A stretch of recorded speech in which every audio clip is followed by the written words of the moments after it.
அப்பொழுது கண்டடைவீர்கள். என்ன என்ன அவர் சொன்னாரு? அத உங்க தேவனாகிய இயேசு அவர் வருத்தப்பட்டு பாரம் சுமக்கிறவர்களை நீங்கள் எல்லோரும் என்னிடத்தில் வாருங்கள், நான் உங்களுக்கு இளைப்பாறுதல் தருவேனாரு. சமாதானம்.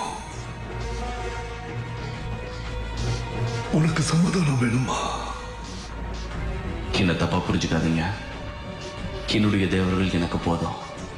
இந்த ஜீவியத்திற்கு பிறகு என்ன செய்ய போற? அதுக்கு நீ ஆயத்தமா இருக்கியா?